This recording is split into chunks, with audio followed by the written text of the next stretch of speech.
Bueno, y por fin aquí estamos. Este es uno de esos momentos en que como profesor te preguntas, ¿por qué se me ocurrió poner esta lectura? Es una de esas paradojas de la enseñanza, porque aunque ya había hecho una lectura, ya había hecho una revisión, ya había eh, digamos, atrapado como la esencia general de esta lectura sobre la hermenéutica digital, entrando a profundidad, piezas y empiezas y empiezas a tratar de explicar, tratar de entender mucho mejor de qué se trata esto, qué es la hermenéutica digital y demás. Total que terminé releyendo a nuestro amigo Heidegger. Obviamente no todo sería tiempo, porque si no, no hubiera empezado nunca este video. Eh, pero sí fue necesario leer otra vez a Heidegger, específicamente sus apartados 15, 16, y 15, 16, 17, 18, ¿no? Sobre todo el 15 y el 16, Pesar y Tiempo, ¿no? Ese fue que son la parte del capítulo tercero. De hecho, la idea hubiese sido leer todo el capítulo tercero, la mundaneidad del mundo, porque de eso se trata en buena medida esta, este debate sobre lo que es la hermenéutica digital y por qué justamente no Heidegger y incluso Ricoeur no serían los mejores acercamientos hacia este universo de lo digital, de lo tecnológico y de una hermenéutica digital, ¿no? Entonces, pues eso implicó hacer muchos más acercamientos hacia los conceptos, muchos también teóricos que realmente identificaba, no los identificaba porque, pues, aunque los historiadores trabajamos mucho con textos, con fuentes históricas y tenemos un acercamiento a la hermenéutica, no es realmente nuestro centro de atención, ¿no? Entonces, por eso, una tardanza en este ejercicio de lectura, de compartirles con ustedes la lectura, y también es una muestra de lo difícil que puede ser la educación virtual, en el sentido de que una presencialidad, tú no organizarías esta sesión de esta manera, sino harías una lectura colectiva que se podría extender dos, tres sesiones, que podría tener muchísimo más campos y vetas de discusión, ¿no? Pues en ese sentido es gracioso cómo funciona esto, pero pues aquí estamos. Espero que esto obviamente les sirva para que ustedes puedan también abordar esta lectura que está lanzada eh, muy de manera ruda en la plataforma, y para poder cerrar esta unidad.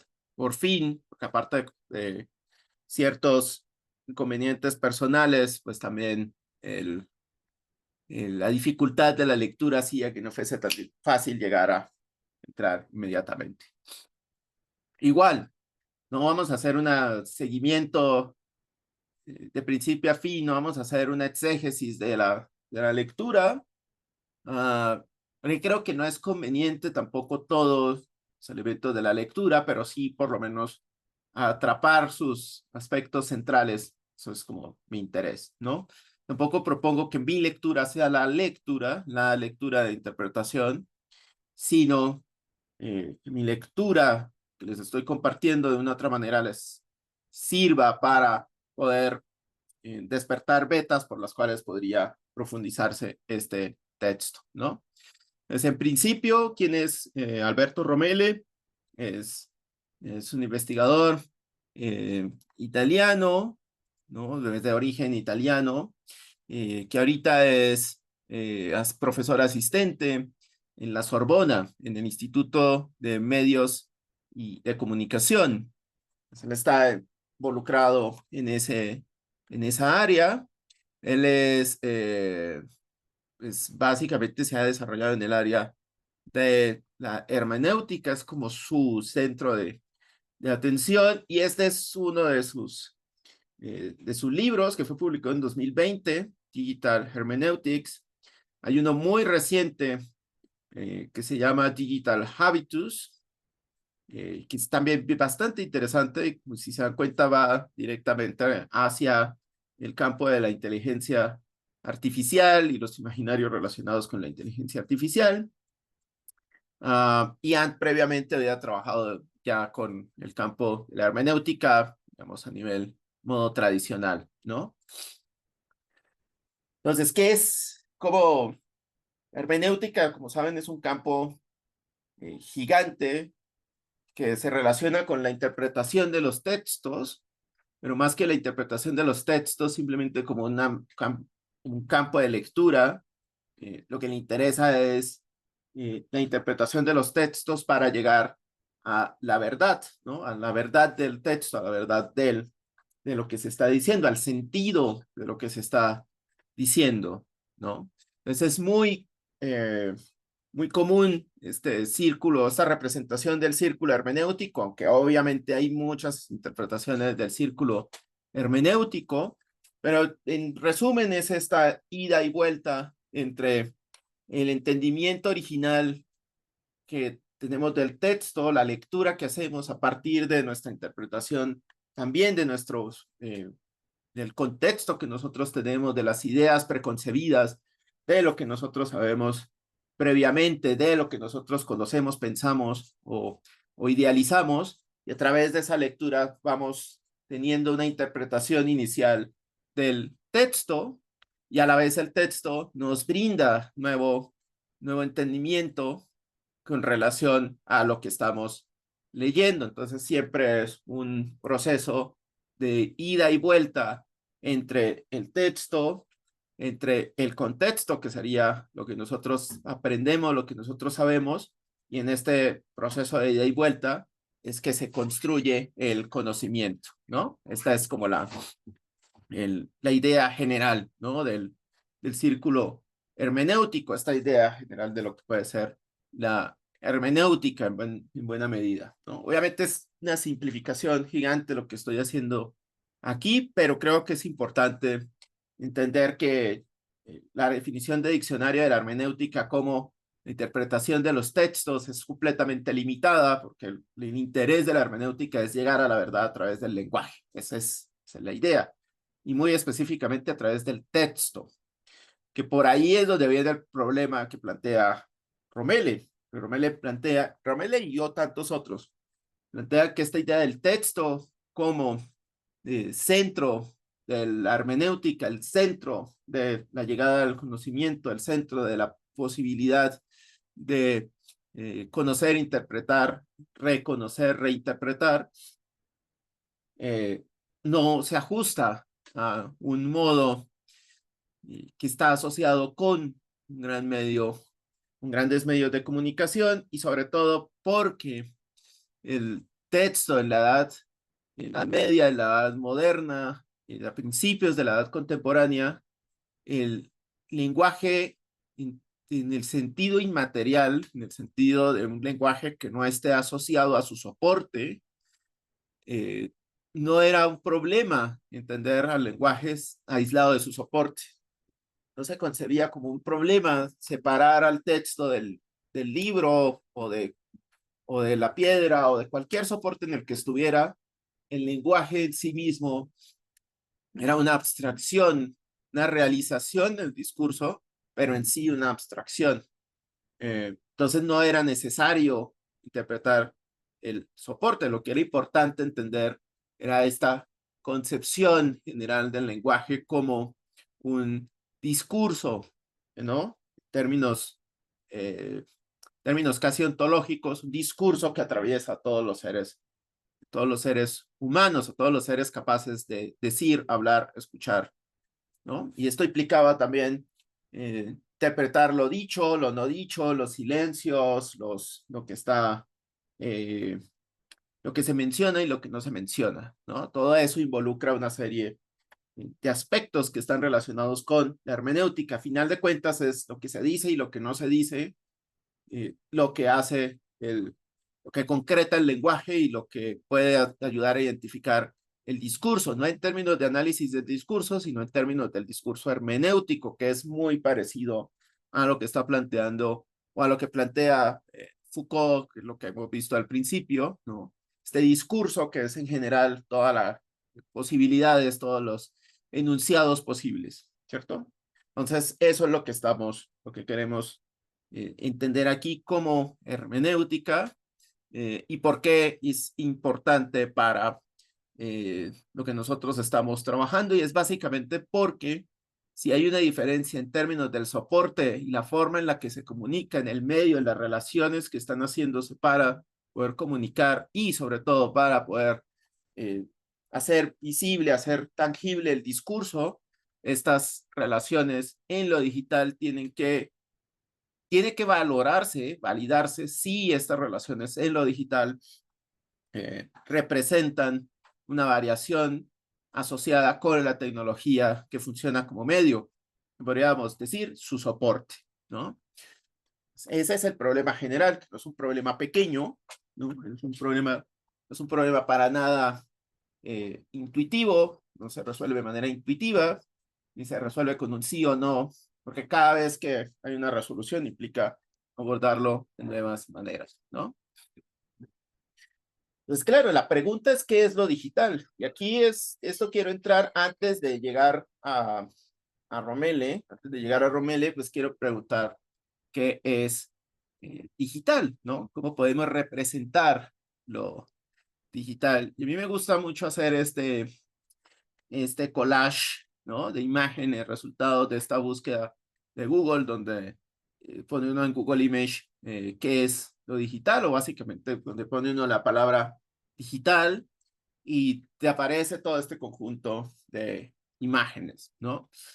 Porque es muy interesante, porque las imágenes implican una representación mucho más sofisticada de lo digital, de lo que puede ser una verbalización. En la verbalización, en lo escrito, te puedes explicar qué es lo digital de una manera mucho más extensa, puedes argumentar, puedes hacer puedes explayarte en torno a qué es esto de lo digital, puedes generar argumentos, puedes tener una discusión. La imagen en sí misma es el discurso, ¿no? Una imagen en sí misma es un discurso.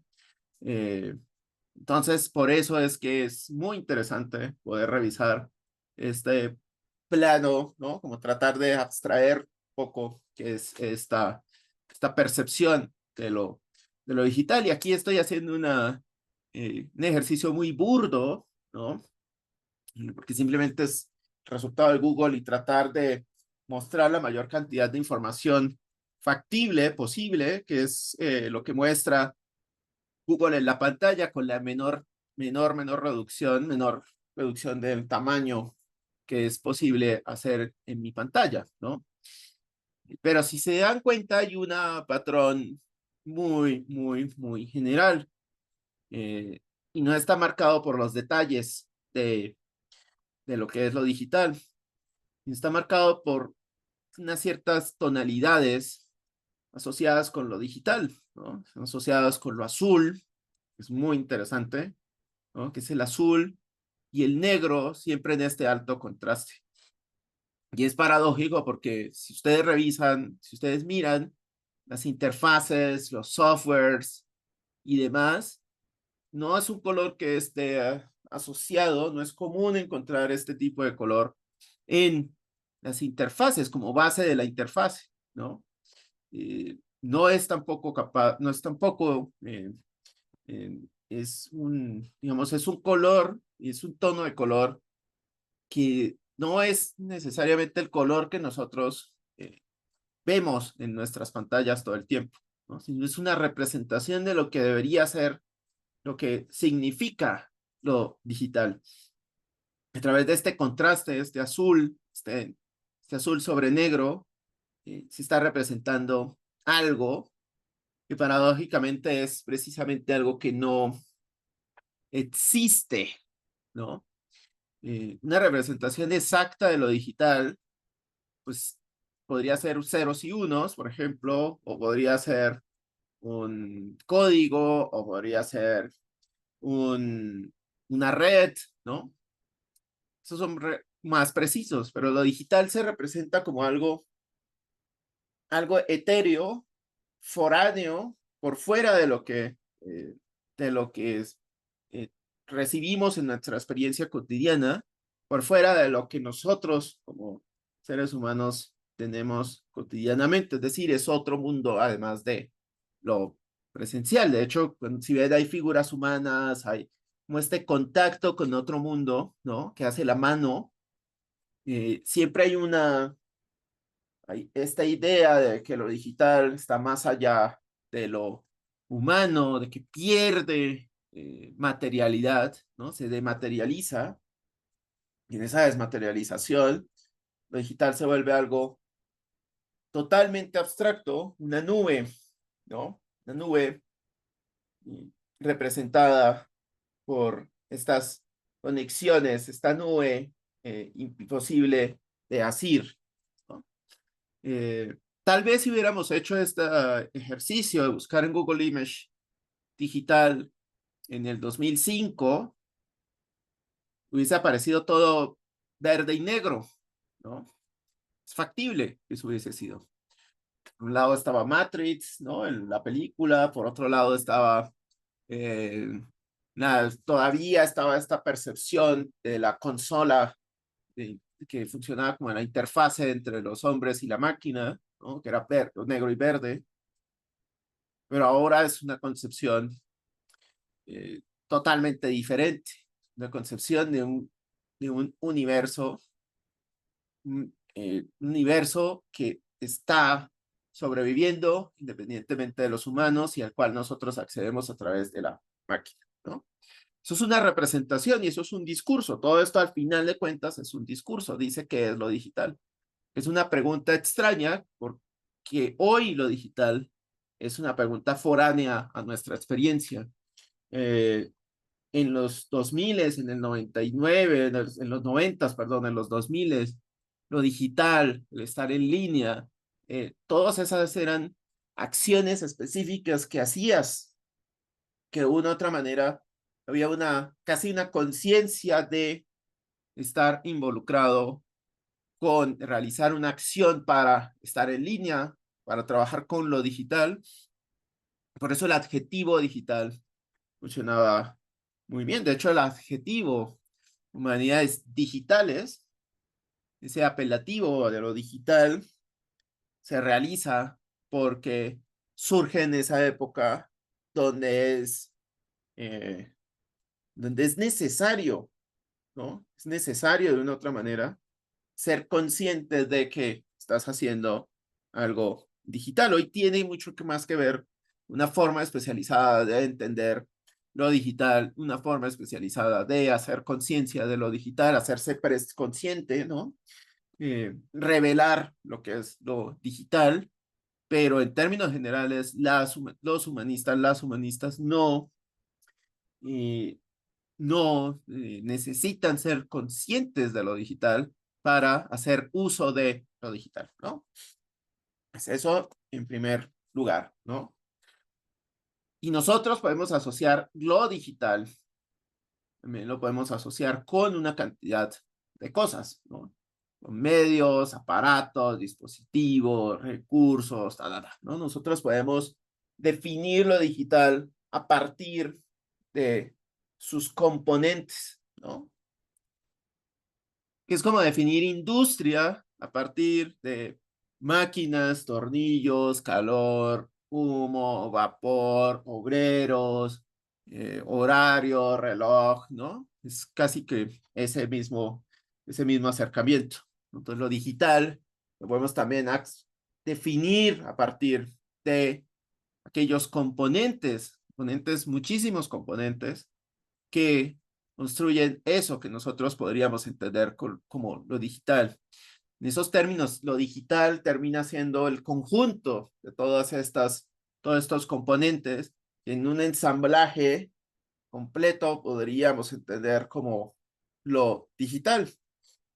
Por eso es difícil representarlo de una manera gráfica, ¿no? Como es la representación gráfica de lo digital es bastante compleja, ¿no? Es un concepto que al final de cuentas se hace difícil de representar en, en una sola imagen y hay muchos intentos por hacerlo, o la máquina y muchos símbolos que corresponden a todas estas cosas que puedes hacer con lo digital.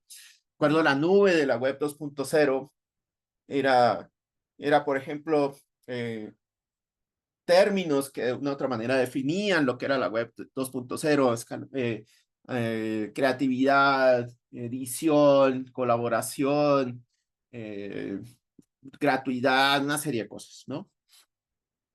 Es como que eso organizaba y decía que la web 2.0, la manera de representarlo era una nube de palabras, eso era la red 2.0, ¿no? Y la digital hoy es este universo abstracto que medio se hace concreto cuando lo entendemos como, como esto, un conjunto de medios, dispositivos, aparatos, recursos, bla, bla, bla, ¿no? Hasta ahora no he dicho que esto no sea lo digital, estoy diciendo que es la manera de representar lo digital, ¿no? Y podemos cerrar mucho más todavía el concepto de lo que es lo digital, podemos cerrarlo aún más para entenderlo como la representación de la realidad en un sistema binario. Y ahí ya nos metemos en otro camino, en otro ámbito, ¿no? Y es que en realidad un interés de lo digital no es poner en conjunción, no es poner en conjunción todos estos dispositivos que relacionamos anteriormente, ¿no? No es ese el interés, no es el interés tampoco generar un universo alterno sustentado en una red, simplemente una simulación, ¿no?, electrónica del mundo.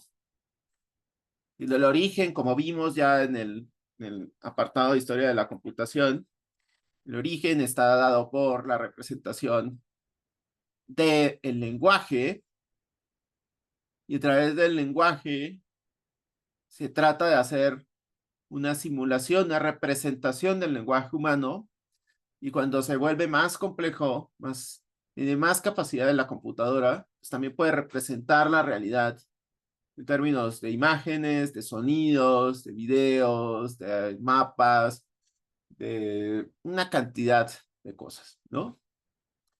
Que está haciendo lo digital, al final de cuentas, es representarnos la realidad. Google Maps es el ejemplo, o los maps en general son un ejemplo. Y Romele lo trabaja también en su texto, o más que Romele, él menciona a Umberto Eco como Eco dice que esta idea del cuento de Borges, donde él propone que del rigor de la ciencia, que precisamente un mapa uno a uno del mundo sería prácticamente inútil porque pues prácticamente llegaría a ocultar a todos, ¿no? Se le pondría sobre el mundo real, pues ya pierde todo sentido, ¿no? Lo que te plantea es que el mapa digital tiene una transparencia, ¿no?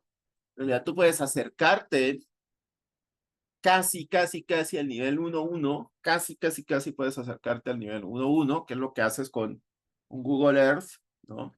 Acercas casi al punto, al 1.1, y de esa manera puedes filtrar el mundo real, obtener otro tipo de información, recibir otro tipo de información, además de la realidad, ¿no? Entonces, tú puedes estar en el punto, en la vida real, acá, ¿no?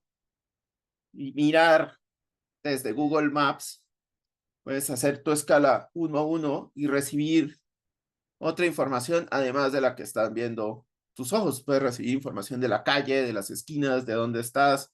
Puedes incluso recibir información del clima, hacia dónde vas, es algo que tú no puedes percibir realmente, es hacia dónde vas, qué tráfico hay, cómo va a estar el tráfico en tal o cual esquina, dónde puedes caminar, dónde no, ¿cierto?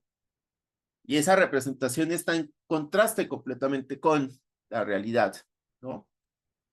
No es la realidad, porque también Hugo Ler te puede decir, ve por este camino, es la ruta más corta, y cuando entras por ese camino, resulta que sí es la ruta más corta, pero no puedes caminar por ahí, o no puedes subir un automóvil por ahí, o es un espacio que lo cerraron.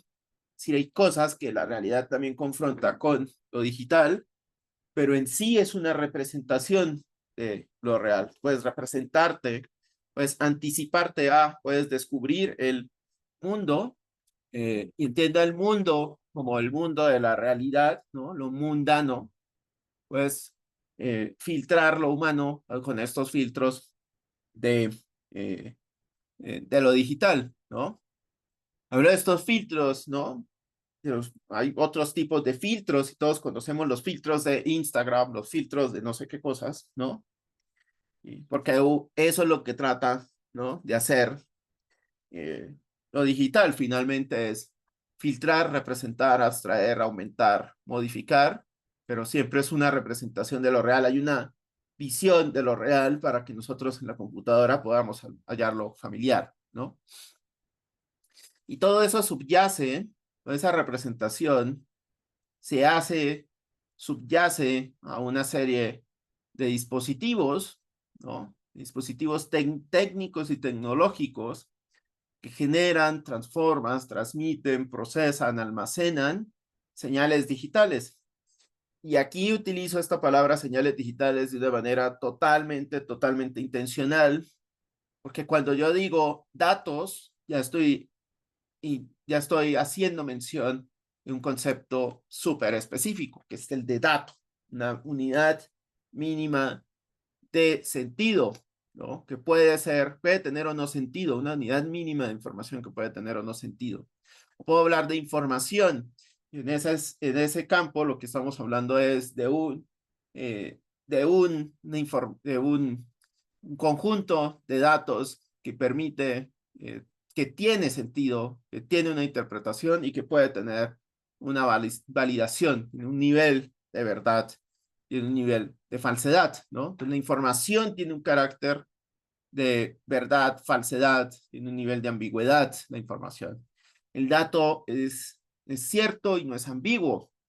Y ahí en ese caso, que lo que quiero mencionar no es que cuando tú tomas y dices, va a medir a esta persona y el dato es 1.70, este dato sea verdad, sino solamente adquiere su posición o sea, el dato es verdadero porque está ahí 1.70, no hay otra información más allá de ahí, y solamente adquiere un valor de ambigüedad, veracidad, falsedad cuando tú lo contrastas con lo que se tomó la medida. Ese caso es información, ¿no?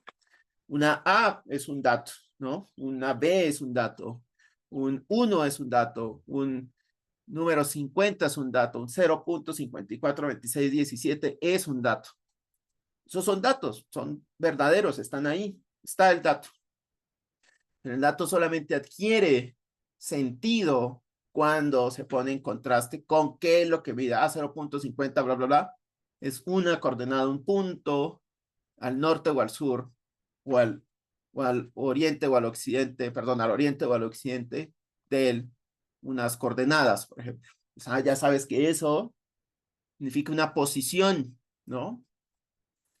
Esa coordenada. De otra manera podría simplemente significar una parte de algo, ¿no? Un porcentaje, un decimal, ¿cierto? Eso es lo que quiero que entendamos, que al final de cuentas, lo que haces con esa representación de la realidad, estas señales digitales construyen datos a través de todos estos procesos de generar, transformar, transmitir, procesar, almacenar. Señales digitales se pueden materializar en forma de datos o se pueden materializar en forma de un discurso que sería la información, ¿no? Entonces, vamos un aspecto donde tenemos ya un gran nivel de abstracción, pero es bastante interesante, ¿no? Pensar en lo digital de esta manera, por eso quería como hacer mención, ¿no? Y ahora vámonos hacia el otro lado, que es una computadora. En Romele, por ejemplo, está planteado qué es la tecnología de lo digital, ¿no? Yo quiero llevarlo simplemente hacia este punto, ¿no? Que es una computadora. Y aquí es donde nos volvemos heideggerianos, ¿no? Porque básicamente nosotros podemos entender a la, nosotros podemos entender a la computadora como una herramienta, ¿no? Es decir, como una cosa que en alemán, o en el alemán de Heidegger, o en el alemán, el concepto que toma Heidegger del alemán es Zug, no es Ding, que es la otra cosa, ¿no? La cosa más, la cosa en términos más metafísicos, sino el Zug, ¿no? Zug, que es esta cosa útil, esta cosa que está a la mano. Esta imagen no la escogí, yo la escogí antes, mucho antes de leer este texto de Heidegger, pero paradójicamente creo que cabe perfectamente en lo que estamos viendo. Y es que al final de cuentas, no es una posición fenoménica al estilo kantiano, donde es la cosa en sí, donde la cosa, la existencia de la cosa es estar la cosa en sí para poder ser percibida, vista por el humano, ¿no? Sino la cosa, el interés de la cosa es el estar a la mano, ¿no? La capacidad óntica de la cosa está en estar a la mano, ¿no? Si es siempre el ejemplo del martillo, ¿cierto?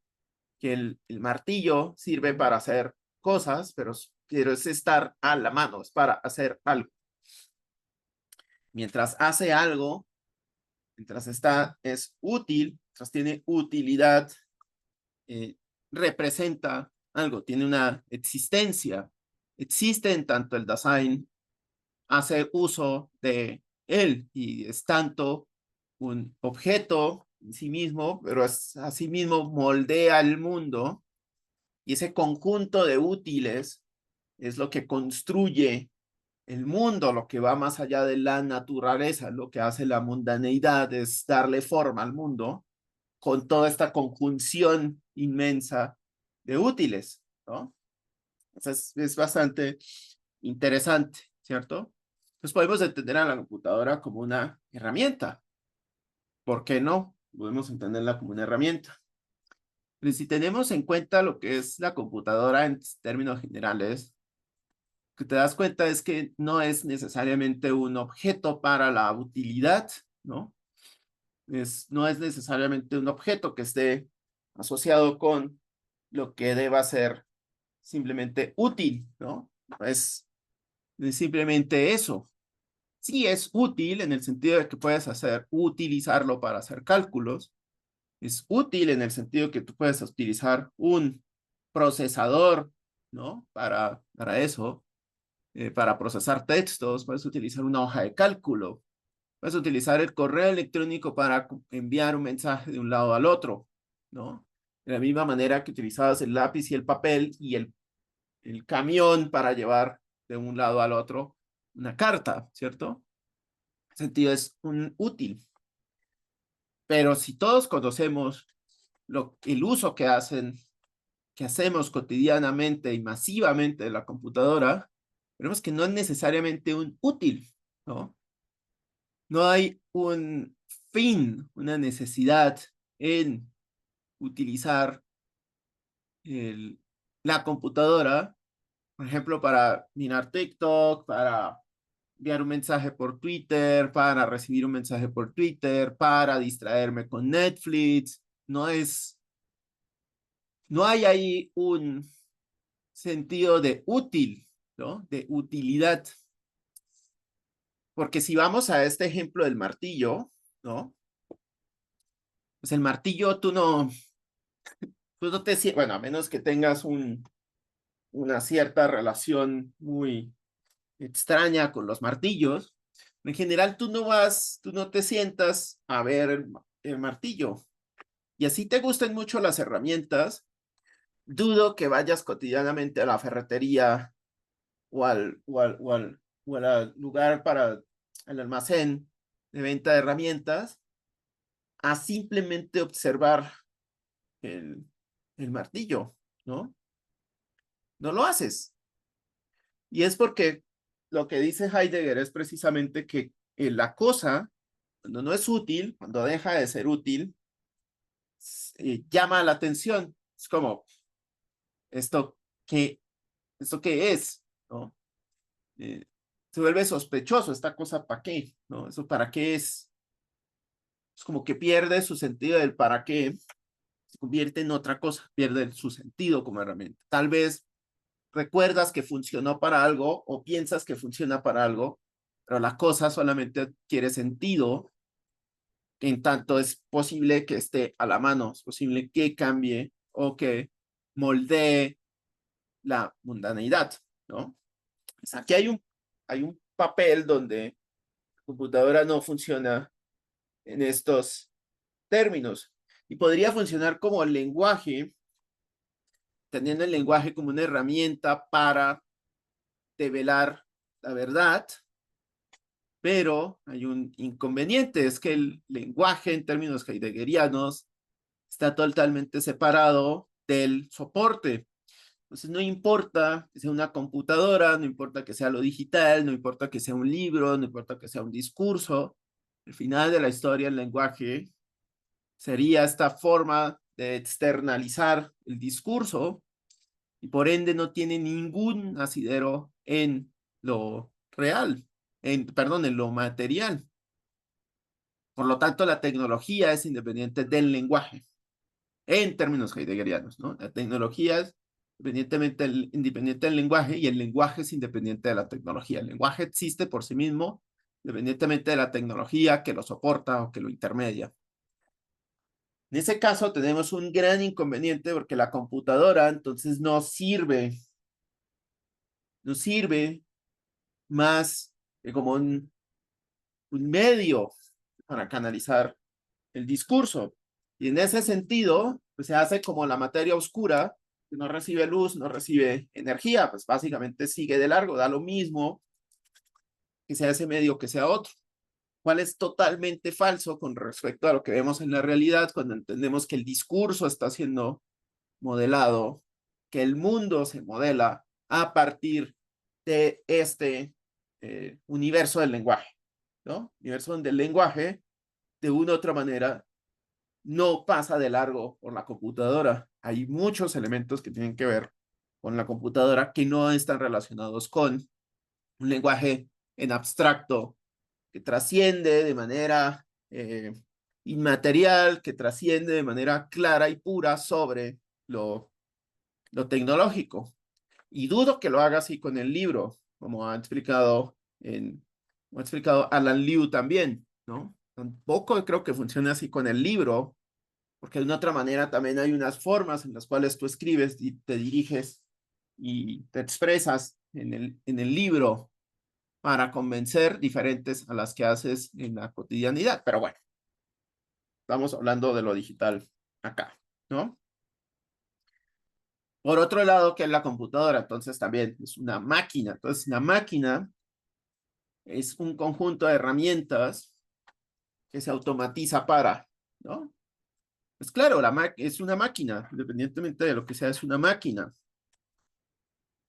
porque hay una serie de componentes mecánicos, una serie de componentes eléctricos, hay una serie de componentes físicos que a través de su física pueden ser capaces de hacer la representación de lo eh, abstracto en la pantalla, ¿no?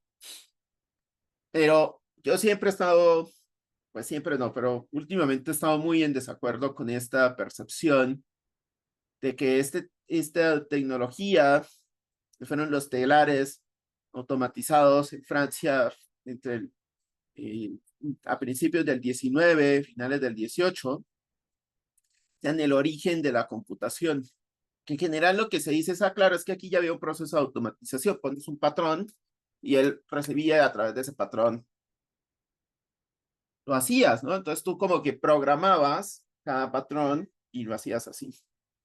Pero en términos prácticos, la única diferencia con esto y una plantilla, por ejemplo, para hacer un stencil, la única diferencia con eso es que esto lo hace de manera mecánica, ¿no? Y lo hace de manera mecánica porque existe la posibilidad de que haya un motorcito y ese motorcito mueva esta cosa, ¿no? Hay la posibilidad de que una persona simplemente haciendo un movimiento repetitivo mueva los engranes y al mover los engranes repita el trabajo que hace la persona, ¿no? Pero tú puedes programar esto, pero no puedes hacer más, o sea, claro, puedes llevarlo al extremo de pensar que puedes a través de ese telar, pues escribir un texto, ¿no? Pero póngale cómo sería complicado escribir un libro con este telar, ¿no? Este telar te hace un patrón y te lo hacen un montón de tela. Es una máquina de replicar buenísima. Pero ¿cómo podrías hacerlo si lo que tienes que generar es texto al vuelo? No puedes, ¿no? Menos leerlo, porque en realidad tú ya tienes esa impresora gigante, pues no necesitas, es como una impresora de un solo tono, de un solo patrón, ¿no? Entonces es muy complicado entender esta computadora solamente como una máquina. Cuando la interpretas como una máquina, empiezas a pensarla como un instrumento de repetición, como algo que repite y repite y repite y repite. Es algo como que lo que se pensaba muy cotidianamente, como la computadora es una máquina de calcular muy rápida, una máquina de repetir muy rápido, una máquina de iterar, pero es mucho más allá de eso. Es sobre qué itera, sobre qué es lo que puede iterar, ¿no? Por otra, pues es que es un dispositivo, ¿no? Es un aparato, es algo que permite combinar, ¿no? Combinar un input, un output para recibir una, algo, pues para cumplir una función. En este caso, combina esta idea del útil con la idea de la máquina. En este caso, este dispositivo, este aparato, pues ayuda a hacer varias cosas, no solamente una cosa para la que fue creado, sino múltiples cosas, ¿no? Y el ejemplo más clásico, pues es la máquina de calcular, que es la que está aquí representada, ¿no? Entonces, esta máquina de calcular permite hacer operaciones aritméticas, pues, de multiplicar, dividir, restar y demás. Solo tienes que aprender cómo acumular, por ejemplo, resultados para poder hacer sumas más grandes, cómo puedes ir. Entonces, implica ya como cierto ingenio poder hacer algo como eso. Sin embargo, y aquí es muy importante, tú no puedes trascender al diseñador y a la programación original del dispositivo. El dispositivo tiene una programación original que no puede ser modificada. Por ejemplo, si la computadora solamente o la computadora solamente pudiera ser programada por una persona específica, no permitiera que instalaras nuevos programas, no permitiera que instalaras nuevas, nuevas creaciones y no te permitiera crear algo sobre ella, su utilidad sería minúscula a lo que tenemos hoy, ¿no? La posibilidad de que la computadora exista como el medio que es porque permite precisamente expresar, representar cosas que no son, para las que no fue pensada en origen. La computadora no fue pensada pensando que iba a existir algo que se iban a hacer las redes sociales o la internet o, o qué sé yo, o el Photoshop. ¿No? No fue pensada en el sentido de vamos a tener que crear esta materialidad para que exista Photoshop. ¿No? En realidad existe una materialidad que permite tanto Photoshop como mil cosas. Todo funciona a través de los mismos canales. Eso es lo que hace que sea muy poderosa la computadora, que es una máquina de uso general. Es un dispositivo de uso general y es una herramienta de uso general. Pues cualquiera puede convertirla, transformarla. Es como si fueras al, al, al, al lugar de las herramientas, tuvieras la posibilidad de simplemente configurar tu martillo cada vez que quisieras tu martillo, lo pudieras, que de hecho en muchas herramientas tratan de simular ese proceso de ensamblaje y que una sola máquina sean 1000 máquinas, ¿no? Es como eso, como tratar, como que pudieras hacer todo el proceso de reconfigurar, que pudieras hacerte un martillo y luego pudieras hacerte un desarmador y luego pudieras hacerte con eso un taladro, todo en el mismo, con la misma base, con el mismo centro, te permitiera hacer esas cosas, ¿no? Que es algo, por ejemplo, que ya se quiere replicar con las impresoras en 3D, ¿no? Es cómo puedes construirte tus herramientas, tus útiles a modo, ¿no? Entonces, es en ese sentido que es relevante. Yo lo he replicado mucho, pero creo que es muy importante reiterarlo, ¿no?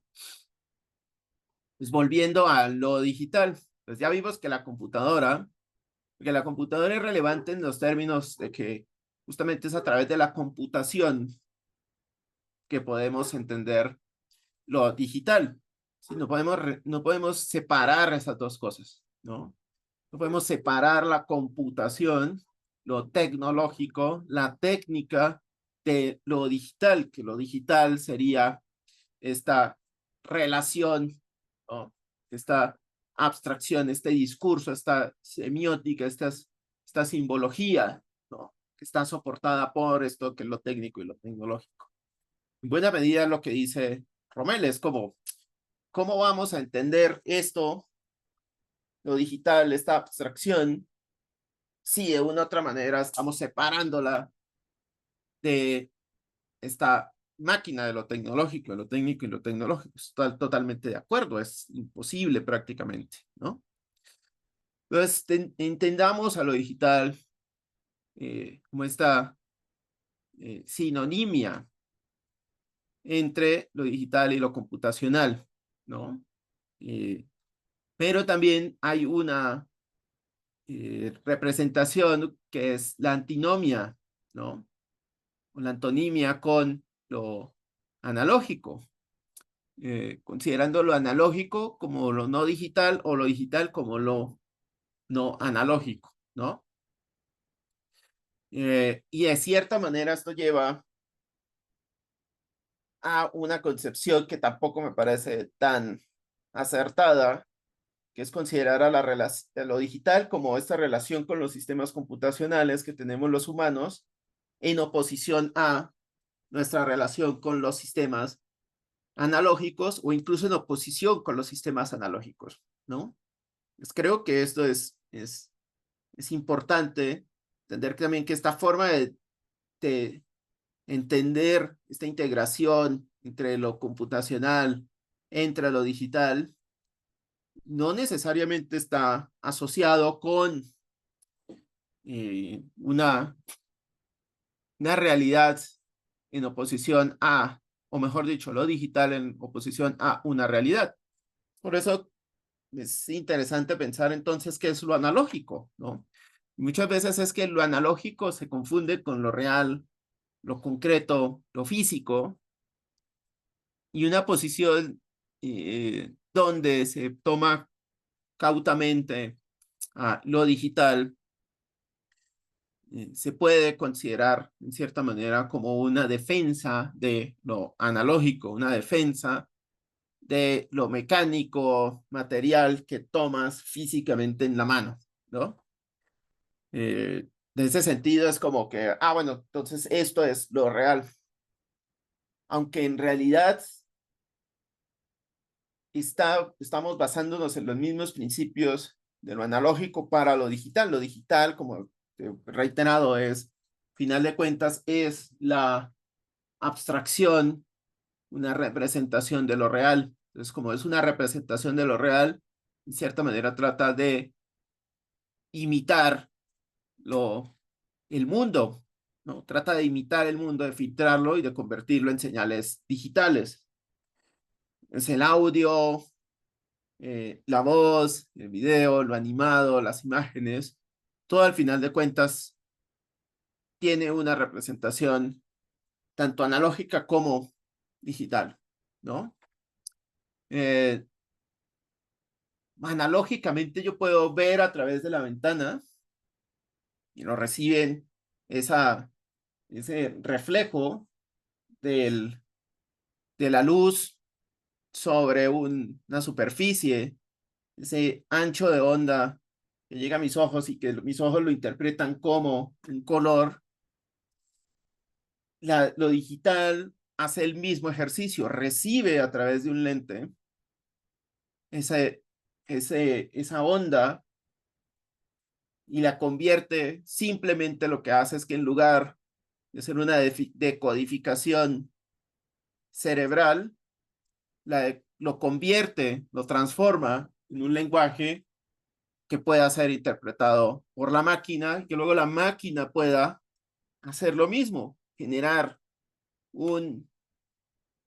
una frecuencia en cada uno de los píxeles, en cada uno de los puntitos, en cada una de las líneas que tiene la pantalla y me permita a mí, con esa frecuencia, recibirla luego en mis ojos y hacer la transformación, ¿no? Está haciendo eso, en realidad, ¿no? E igual yo me puedo poner unos lentes de sol, veo de manera diferente el, el mundo soleado, puedo poner un filtro donde le aumento, le disminuyo el brillo y puedo verlo más o menos soleado, ¿no? En realidad estás haciendo lo mismo, estás haciendo una mímica de lo analógico, no estás en oposición a, no sé cómo sería eso, ¿no? Es en realidad lo digital son representaciones discretas de la realidad. Esto es como, ¿qué es lo que está haciendo lo digital? No es sino eso, no es sino tomando lo real, tomando el mundo, lo mundano, la mundanidad, tomándolo y transformándolo en una representación discreta, ¿no?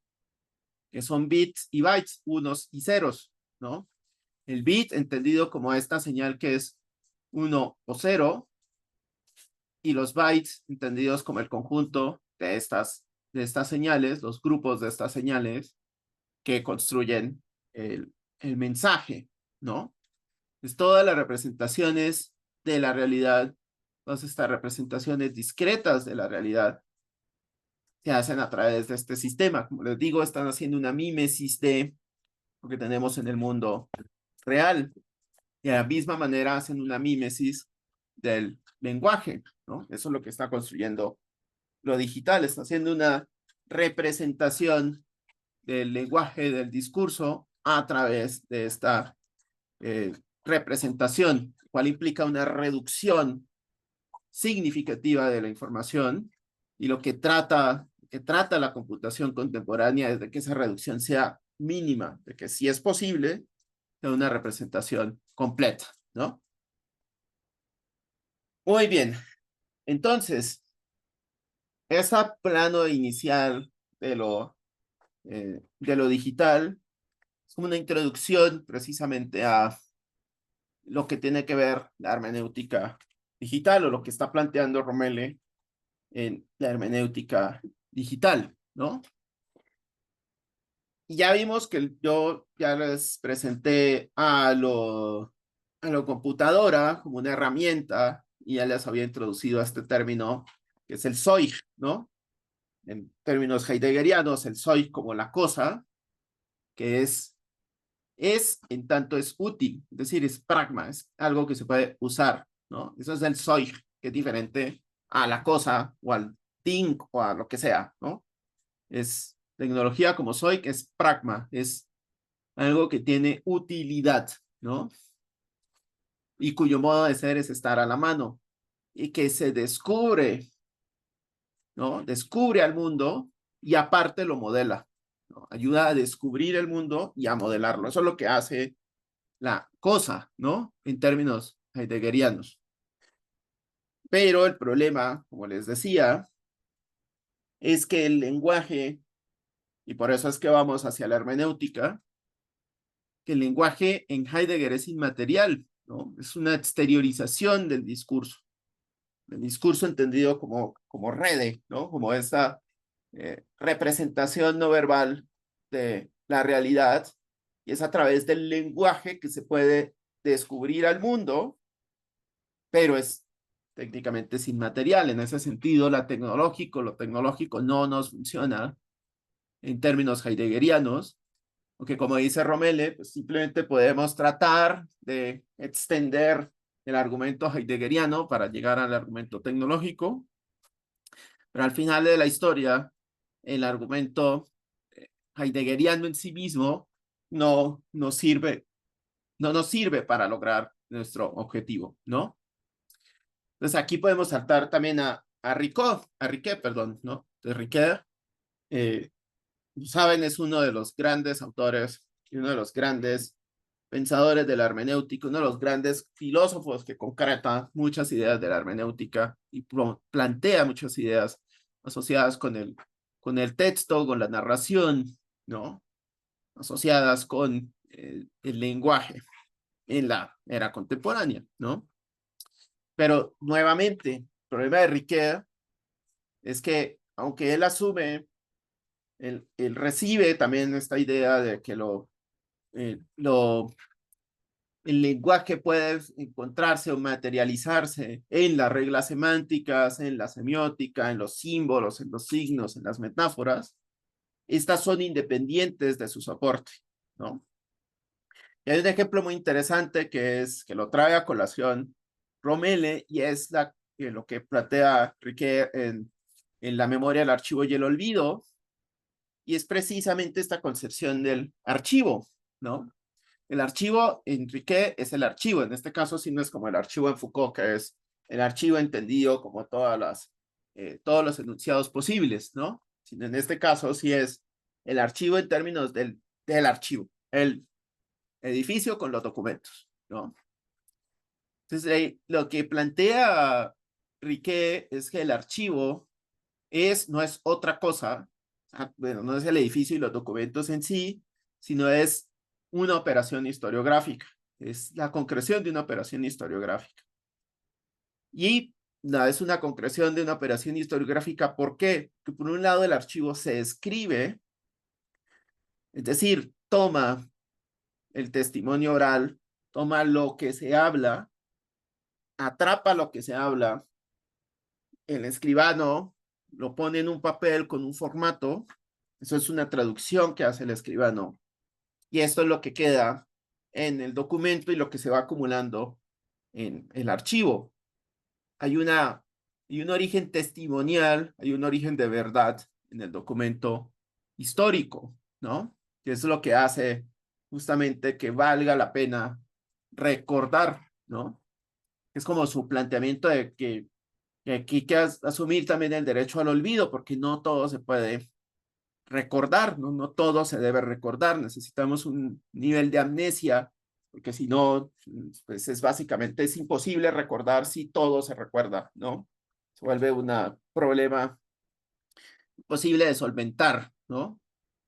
Porque por el otro lado, no es solamente que todo se escriba, es decir, todo se registre, sino por el otro también es muy relevante que el archivo es relevante o el archivo existe en tanto pueda ser leído, en tanto puedan haber historiadores, y para Riquet es una labor de historiadores, no es una labor del público en general, tanto haya historiadores que lean los documentos y los lean buscando precisamente esta acumulación de huellas, esta acumulación de memorias, esta acumulación de verdades, de testimonios, ¿no? Pues a través de hilar esa serie de testimonios es que se construye el argumento y se realiza, se reconstruye la historia a través del archivo, ¿no? Que es una premisa bastante interesante, porque precisamente si todo se registra, es imposible leerlo todo. Si llegamos a la paradoja de que todo se registre y no te pueda leer todo, es una paradoja donde no se puede recordar. Entonces, prácticamente nada, solo se pueden recuperar fragmentos, y si solo se pueden recuperar fragmentos, ¿para qué guardamos todo? ¿No? Eso es como lo que está trabajando Riquet hasta cierta manera, ¿no? El archivo se entiende como eso, como una operación historiográfica en la cual se busca generar historia y a la vez hacer historia, ¿no? Pero esto es independiente del soporte. O sea, aquí no importa si es papel o lo que sea. El final de cuentas, esta operación funciona de manera independiente al archivo, ¿no? Entonces, lo que está planteando Romele, que se me hace muy interesante, que está planteando Romele y que es muy relevante en este caso, es que no podemos separar hoy, no podemos separar lo digital de la materialidad. No podemos, lo digital, entendido como esta representación, esta abstracción, este lenguaje del mundo, ¿no? No podemos separarlo de lo material, que es esta máquina, nosotros vimos, ¿no? Esta máquina que permite la computación, porque de una u otra manera la existencia de esta máquina es precisamente hacer lo digital, ¿no?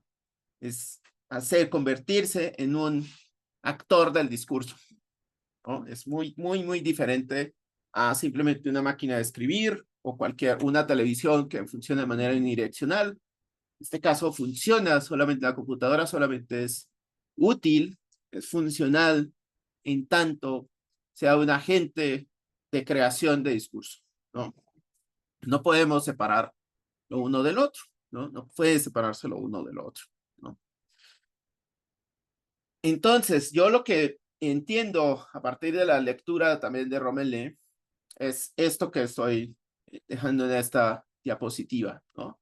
Lo digital como materialidad se puede entender porque al final de cuentas la lectura del texto digital, y aquí estoy poniendo muy en acotado el texto, pero en general el texto tiene que ver con todo, con las imágenes, los videos, los audios, los modelos, los juegos, la interacción, los botones, todo eso, ¿no?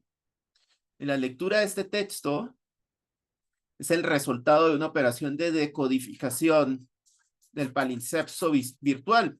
Es decir, hay una operación, el archivo, como lo piensa Riquet, es esta operación donde llega, se escucha, se materializa, esa materialización luego es leída, ¿no? O sea, hay como casi que este círculo hermenéutico otra vez. En este caso, tú lees, pero a la vez que lees, estás atrayéndote una parte, solamente una parte de este texto, y al traerte esta parte de este texto también, de cierta manera lo estás comentando, reinterpretando, modificando, y aparte de eso que traes ahorita, básicamente mañana puede ser otra cosa.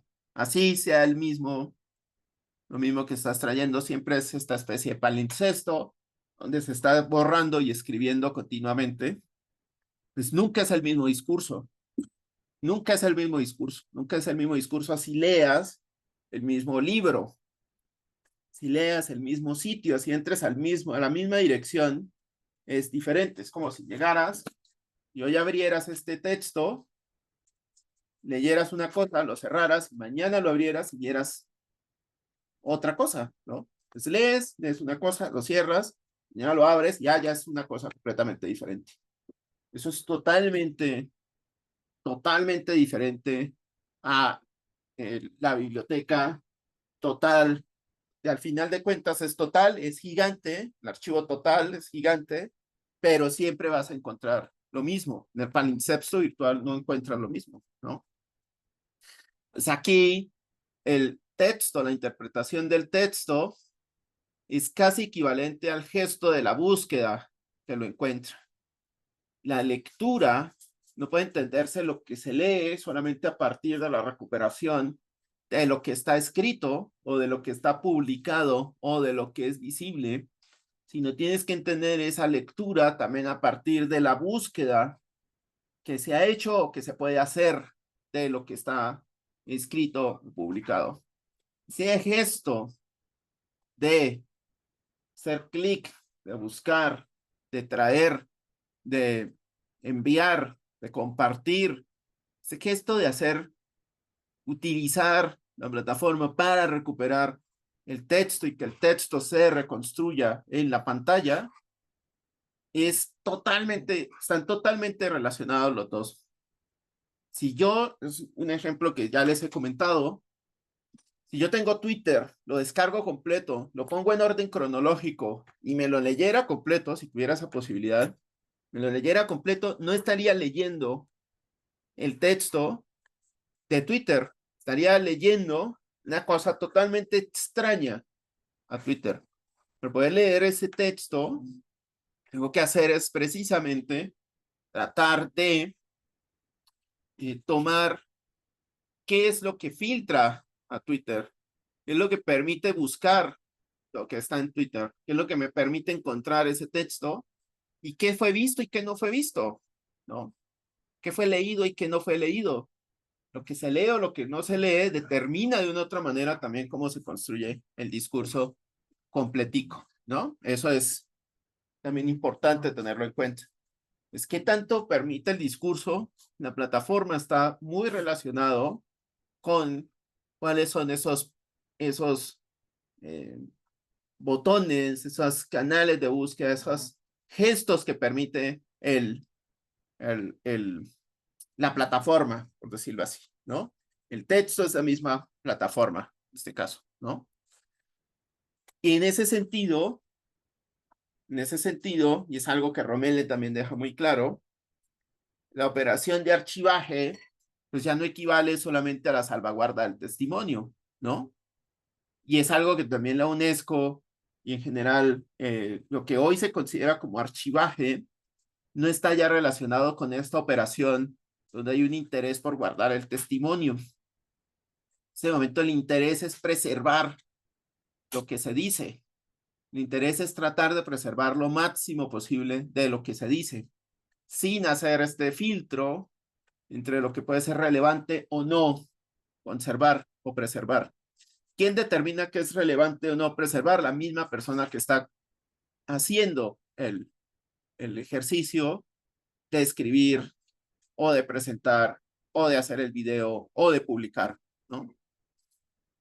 Entonces, todo el ejercicio hoy, y de hecho es un ejercicio, involucra una industria bastante gigante, está relacionado con poder preservar esta memoria. Hay un caso muy interesante que es la primera página de YouTube, las primeras páginas de YouTube estaban hechas en Flash, Macromedia, ¿no? Y era una tecnología bastante interesante porque Flash lo que hacía era decodificar el video que estaba en la red, o sea, no simplemente montaba el video porque iba a ser muy pesado, sino se traía el video y lo construía una visualización en Flash. Eso era lo que hacía YouTube. Uno entra a los primeras páginas de YouTube y él tenía un videito destacado. Y hay un video destacado eh, que eh, era algo así eh, como malabares asombrosos en mi snowboard, ¿no? Y como que era un video con música, con toda la cosa, y era un grupo de amigos saltando en su snowboarding en un invierno en Estados Unidos. Ese video no existe en la plataforma, el canal ya no existe, y en YouTube no hay trazas de ni de ese canal ni de ese video. Pero si uno busca el nombre en Google y buscas, en YouTube existen mirrors, ¿no? Existen copias de ese video que aparece como uno de los primeros videos en YouTube y su idea es preservación, justamente, hacer una preservación del video y lo preservan con todo y los comentarios, con toda y la descripción, con su música original, toda la historia, ¿no? Y eso no lo están haciendo instituciones solamente, lo hace el público en general, que también de una u otra manera hace parte de su recuerdo, de su memoria, de su experiencia vital. Fue haberse asombrado con estos primeros videos que estaban en la red, esos primeros videos de YouTube, haber sido parte de la historia de la digitalidad, implica también dejar testimonio no solamente de lo que yo hice, sino aparte de lo que yo pude ver y lo que puedo recordar, ¿no? Hay una lógica archivística muy diferente, hay una lógica de preservación muy diferente, es como muy similar al archivo privado, donde guardabas recortes de prensa, de cosas que querías recordar, pero en este caso es al mismo tiempo privado y público, tú lo guardas para mostrar también a los demás cuál fue tu experiencia, ¿no? Mostrar, demostrar que tú fuiste parte de esta experiencia, ¿no? Entonces el archivaje es completamente diferente hoy al archivaje de hace 50, 60 años, ¿no? El archivaje, aunque existe actualmente el archivar de la manera tradicional y las instituciones continúan haciendo la misma operación con los mismos vicios de siempre, con los mismos problemas de siempre y con más problemas de espacio cada vez y con más problemas de preservación como siempre, pero lo siguen haciendo. Y no está mal, es un proceso institucional que va a continuar durante muchísimos años. Pero hay un archivaje social que antes no estaba porque necesitabas un edificio, necesitabas una biblioteca, necesitabas un espacio físico donde conservar eso. Y hoy, pues, lo que aprovechas son estas repisas disponibles que te dan los servicios de Internet. Te dan una serie de repisas disponibles para que tú pongas esos recuerdos y aparte tengas una dirección en la cual cualquier persona en el mundo puede consultarlo, ¿no? Eso es completamente diferente y es una cuestión interesantísima. Imagínense eso, que fuera una ciudad y la ciudad tuviera un gran almacén, ese almacén estuviera abierto y dijera, guarda aquí tus, tus recuerdos, guarda aquí tus objetos que quieran ser recordados y en vez de tenerlos guardados en baúles en las casas, los tuvieras en esos estantes y cualquiera pudiera verlos, ¿no? Y con la seguridad de que ese que lo viera no se lo llevaría, no lo robaría, no te lo dañaría, ¿no? Entonces es algo particularmente interesante, por lo cual no podemos separar esa materialidad, esa posibilidad de que exista una herramienta computacional que permita hacer eso, no lo podemos separar del discurso, ¿no? Del discurso que es guardar, recordar y, y crear, ¿no? Y por eso es que esa última frase de esta diapositiva, ¿no? Que es que el contacto con la realidad se media por el mismo mecanismo que construye el texto digital. Es decir, nosotros que tenemos lo que les contaba, ¿no? Tenemos una relación analógica con el mundo, tenemos una relación física, sensorial con el mundo, tenemos todavía la capacidad de comunicarnos a nosotros de manera analógica, natural, como en nuestra historia como Homo sapiens, pero también tenemos una realidad digital que es una representación del mundo, que no es el mundo en sí mismo, pero es una representación de, y a la vez, o sea, podemos entender el mundo a través de esa mediación y a la vez entender la mediación que se ha hecho del mundo, ¿no? Podemos entender el mundo a través de lo que vemos, podemos entender cómo piensan las personas, podemos entender cómo se ve una ciudad, podemos entender cómo se vio una ciudad, cómo se vio un paisaje a través de lo digital. Es decir, podemos entender ese contacto con el mundo, pero además también nuestra relación con el mundo se transforma a partir precisamente de cómo nos estamos asociando con lo digital, cómo lo digital se convierte en parte de lo que nosotros somos, de tal manera que es bien difícil hoy en día encontrar una relación consciente, activa con lo digital.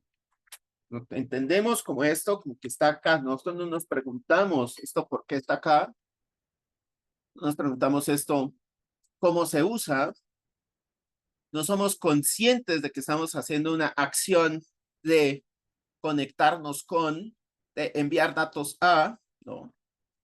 ya una operación natural, es una operación cotidiana, es una operación, está involucrada en lo que hacemos. Cuando tomas el martillo y martillas algo, no estás pensando en la utilidad de ese dispositivo, no estás pensando en cómo tienes que hacer el brazo, no, tú lo usas y ya, ¿no? Lo usas todo el tiempo. En ese sentido es que esto está involucrado en lo que nosotros hacemos y somos, y es muy diferente a como era en los 90 o en el 2000, cuando esta acción sí era muy particular, cuando conectarse a era algo muy diferente, ¿no? Era casi que un estilo de vida conectarse a una computadora, ¿no? Entonces, por eso es que se propone, Rommel propone una especie de círculo digital, de la hermenéutica de lo digital, y no es un círculo hermenéutico, obviamente, pero es de una u otra manera una especie de círculo donde el mundo, el contexto, la experiencia, lo real, a través de lo real se puede entender lo digital. También podemos entender lo digital como una representación de lo real, ¿no? Y a partir de esa relación de ida y vuelta, es que él explica esto de que lo virtual nunca termina, ¿no? Lo digital, es como él lo dice, ¿no? The virtual never ends. Lo virtual nunca termina, es decir, abarca todo el mundo, representa todo el mundo, representa todo el tiempo. No hay un espacio, no hay un espacio, no hay un tiempo, no hay una experiencia que no pueda estar mediada por lo digital, ¿no? No termina, es una realidad en sí misma, pero es una realidad que se sobrepone o que filtra finalmente a la realidad cotidiana. Es una de las grandes implicaciones de lo digital, por eso es que lo estudiamos con tanta pasión a lo digital, por eso es que genera tanto miedo, porque en realidad lo digital permea todo. Es como esa metáfora de que al final lo digital llega como una ola y nos baña a todos y no hay forma de que nos escapemos, no hay una manera en la que tú digas, me escapé de esto, menos que aceptes un modo de vida súper, súper, súper de anacoreta, ¿no? Sumes una posición de vida donde te alejes, ¿no? De lo digital, pero aún así es solamente un asunto de negación absolutamente voluntaria y consciente de lo digital, porque de otra manera lo digital pues se puede imbricar en todo lo que tú hagas. Es una representación del humano, es una representación de la realidad y se adapta perfectamente a todo esto, ¿no? De ahí esta distopía de la Matrix, la distopía de que vivimos en una simulación, que es muy factible, o sea, si lo entiendes y empiezas a pensar lo digital, puedes decir, esto factiblemente puede ser que la representación seamos nosotros mismos, que esto sea una simulación. ¿Cuál es una paradoja? Porque entonces, pues, ¿qué es lo real y qué es lo virtual? Pues si lo virtual y lo real son lo mismo, la realidad es lo virtual, ¿no? Pero bueno, eso ya es otro asunto. La cuestión es que en este caso, por eso es que no podemos pensar en una hermenéutica de lo digital, entendiendo al lenguaje separado de lo tecnológico, ¿no? No podemos separarlo de ahí porque está intrínseco, ¿no? A lo material. Es el lenguaje, no solo se media no solo es el teléfono, que hace solamente el ejercicio de garantizar que se canalice lo que tú dices, llegue del punto A al punto B y toda la tecnología está diseñada para que ese mensaje llegue. En este caso, el lenguaje mismo está construido a partir de lo que se guarda en una base de datos y cómo esa base de datos se representa posteriormente en una visualización que nosotros podemos leer, ¿no? Es el análisis del discurso, el análisis del texto, la interpretación del texto, no puede separarse de lo material, es intrínseco al objeto, es cuestión, ¿no? Otro interesante es que por esto mismo también se tiene en cuenta que hay múltiples contextos de producción y recepción de significado. no porque la misma máquina, no porque sea una misma máquina, todos los casos significa que los contextos de producción y de recepción de significados sean iguales. No significa que el uso que hacemos de la computación de la máquina en ciertos contextos sea igual que en otros. Eso implica, por eso es que no es solamente una realidad externa a lo real, sino que se junta todo el tiempo de lo real, de lo social, de lo que pensamos, y por eso hace este círculo también, ¿no? De construcción de sentido, a partir de lo que lees, de lo que dices, de lo que construyes, del contexto en el que estás, ¿no? Y ahí ya, si entiendes esto, también entiendes toda la cantidad de teorías conspirativas que existen, porque es justamente a partir de este contexto de lectura, de interpretación, de representación y de construcción de una realidad donde dices, claro, la Tierra es plana, es lógico, aquí está, ¿no? Eso es, a otros contextos nos parece totalmente eh, gracioso incluso, pero la verdad es que justamente lo digital permite que este discurso asuma en ciertos contextos, en estos contextos de recepción de significado, sea mucho más aceptado que en otros, ¿no? Y lo otro es que la materia, es decir, la técnica y la tecnología, que así es como se entiende la materia en el texto de Romele, materia como técnica y tecnología es el medio a través del cual las trazas digitales se transforman en datos y los datos en información.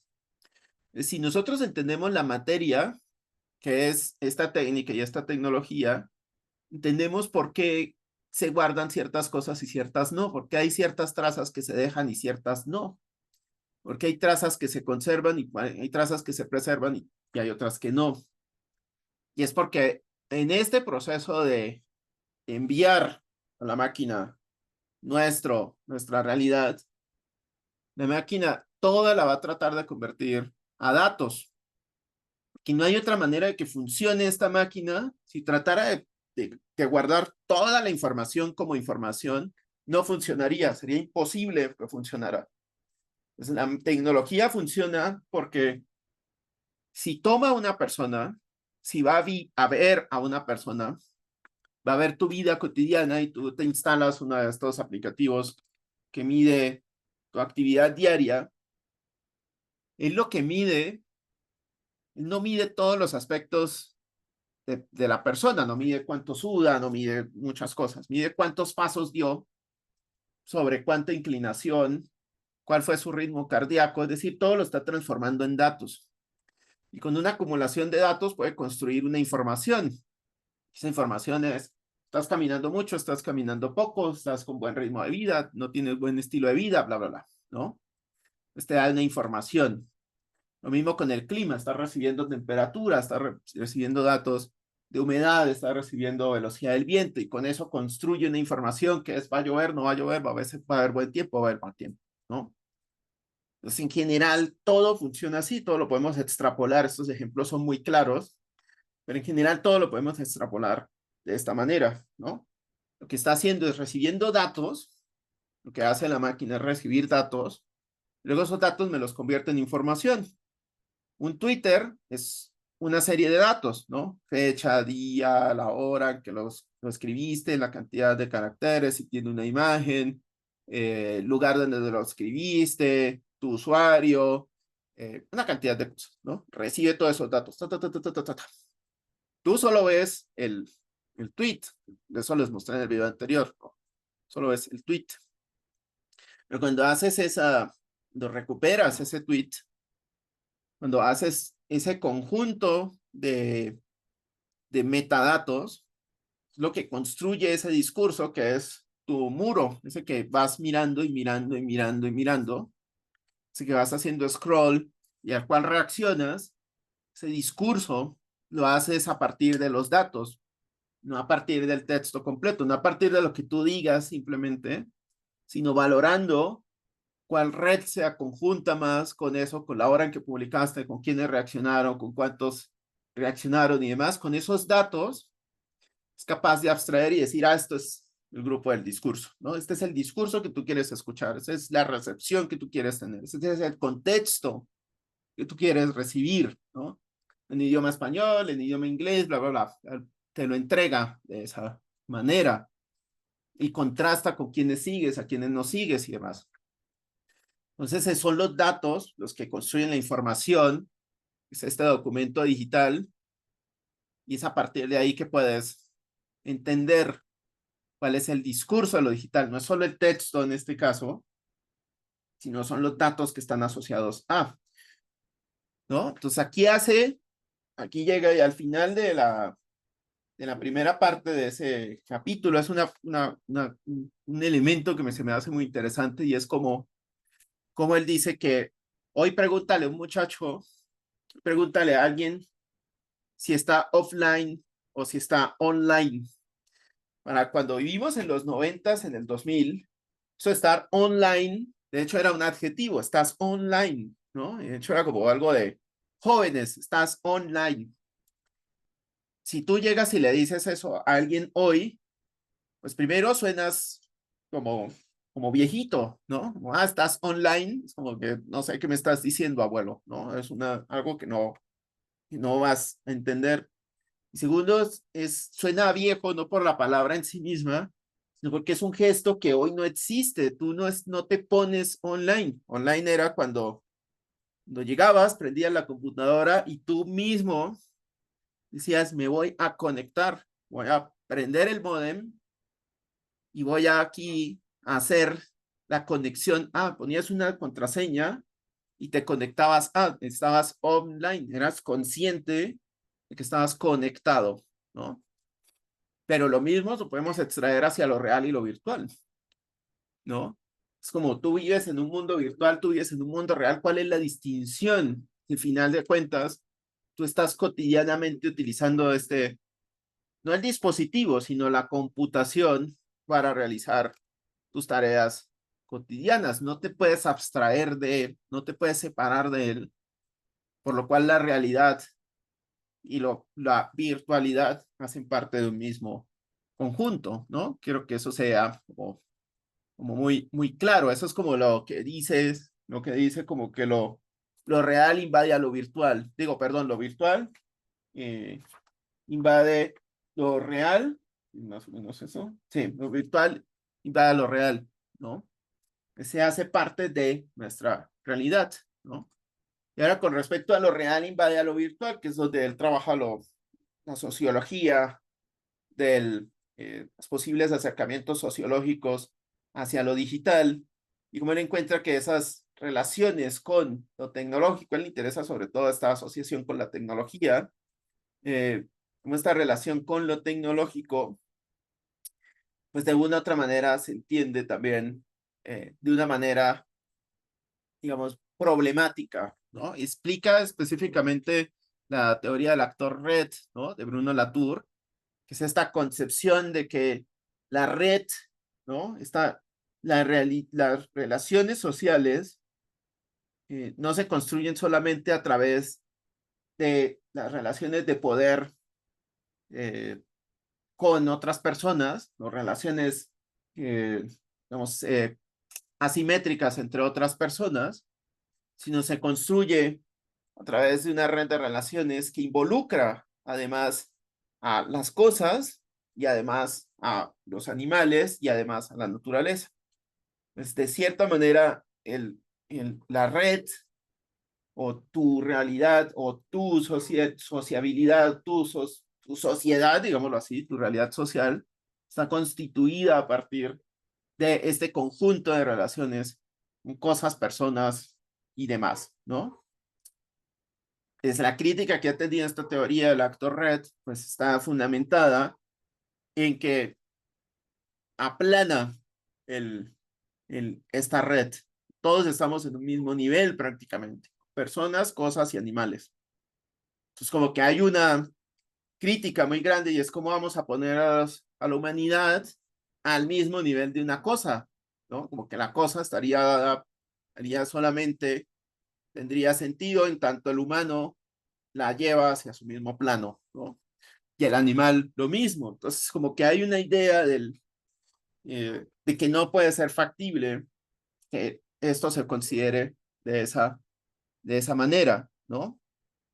Y por eso también existe también una contrapropuesta que es la postfenomenología, que la verdad es una teoría que hasta ahora estoy integrando, que estoy empezando hasta ahorita a revisar. En términos muy generales, está dado en que las cosas, los objetos, no solamente existen en cuanto a útiles, en cuanto se pueden usar, ni en cuanto, ni en cuanto a cosas fenoménicas que simplemente aparecen para que nosotros las percibamos, sino las cosas o los fenómenos, los nómenos, están o adquieren un carácter ontológico en tanto se incorporen, y ahí sí es una cuestión de corporeidad, tanto se incorporen a el humano, ¿no? Ellos ponen el ejemplo del arco y la flecha, y como el arco y la flecha, pues pueden ser aspectos que están súper separados del hombre, ¿no? Simplemente como la caucherita que sale, o que se van integrando de tal manera que ya se vuelven parte integral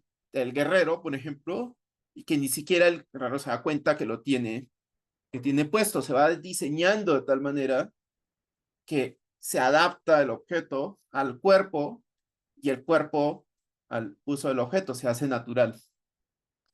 Y en ese sentido, claro, él tiene mucho sentido también que estos dispositivos, lo que hemos hablado de las interfaces, que estos dispositivos no solamente tienen una relación de igualdad, ¿no? Porque en esa relación de igualdad, es como dicen ellos, tú puedes decir, veo a mi amigo a través del WhatsApp, recibí un mensaje de mi amigo, quiero a mi amigo por lo que me escribió en el WhatsApp, pero tú nunca dices quiero a mi celular. Bueno, desde una perspectiva muy superficial, puedes decir amo a mi iPhone, no sé qué, pero no es ese tipo de relación la que hace que sea cotidiano, ¿no? Nuestra relación con las computadoras, ni con los zapatos, aunque digas amo estos zapatos, pues no es ese tipo de relación necesariamente, ¿no?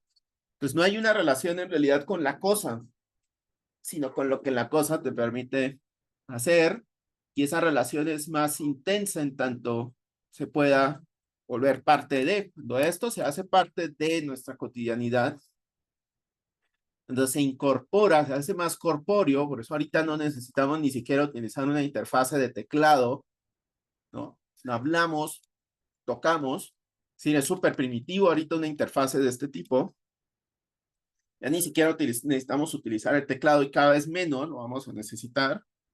Esto implica que se incorpora mucho mejor a lo que es los humanos y en ese sentido es que se puede pensar a lo digital y se puede pensar también una interpretación de lo real a partir de la tecnología. Sin embargo, ninguna de estas dos teorías se consideran como las perfectas, digámoslo así, para poder pensar lo digital, ¿no?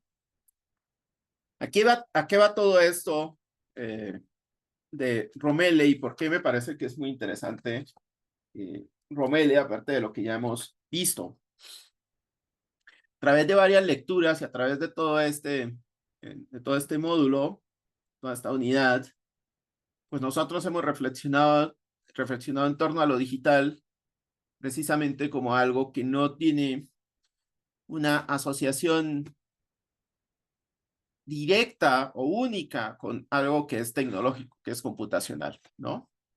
Nos hemos asociado y hemos asimilado que lo digital, lo computacional es representativo, es válido para las ciencias humanas y es válido en sí para entender la experiencia humana, la realidad, la interpretación de lo real dentro del humano y por tanto puede ser objeto de una hermenéutica, en tanto es un discurso en sí mismo y cuanto puede producir incluso un discurso, ¿no? Que es lo que hace la inteligencia artificial, ¿no? O lo que puede hacer la inteligencia artificial. Y en ese sentido, como que esto viene a cerrando muy bien porque es precisamente nosotros tenemos que entender que esta concepción de la realidad a través de lo virtual está mediada, se entiende únicamente cuando nosotros somos capaces de entender también que esto corresponde a un procesamiento en el cual los datos son los que producen la información. Las señales digitales se manifiestan, se concretan en datos, no en lenguaje, sino en datos, y esos datos luego son traducidos a un texto, que es la información, y esa información en la que nosotros recibimos, reinterpretamos y reconstruimos. Pues no es el texto en sí mismo como una cosa que originalmente sale de la persona y ya, sino es el texto y aparte sus datos los que permiten entender este discurso digital, entender lo digital y entender cómo a través de lo digital podemos interpretar lo real, ¿no? Entendiendo lo real como esta representación sintética, discreta, que hace lo digital del mundo a través de la traducción de las señales, de los textos, del lenguaje, de lo visual. Todo eso lo transfiere a un lenguaje abstracto, es el lenguaje binario, que es el que luego permite que pueda ser representado en datos y en información, ¿no? Eso es como la idea general, que suena suena muy simple, ¿no? Al final de cuentas, suena como muy, obvio, pero en buena medida es obvio porque nosotros no pensamos también de esa manera, ¿no? Como lo que le pasa a Descartes, que tuvo que encerrarse en un cuarto para poder pensar en el método, pensar en cómo pensar la sociedad, pensar el mundo, ¿no? De una otra manera, cuando somos capaces de alejarnos un poco de la experiencia computacional, la vívida experiencia computacional, podemos también pensar que hay cosas, ¿no? Que podemos nosotros también pensar la realidad a través de estos dispositivos, estos aparatos, estas herramientas, estos sistemas, ¿no? Pues ya, esto es lo que les quería comentar sobre la hermenéutica digital. Si se dan cuenta, faltan muchas cosas dentro del trabajo de Romele. Y yo lo que les recomiendo es seguir el trabajo de Romele, no perderlo de vista, hacer lecturas y relecturas de este texto. Me parece que es muy relevante, independientemente que lo tomemos o no, pero creo que sí es un pensador muy interesante para entender un poco mejor lo digital y sobre todo me gusta porque él trabaja lo digital sin perder de vista nunca. De hecho, es uno de sus grandes intereses, no perder lo material dentro de esto, que es a veces algo que tenemos muy problemático, ¿va?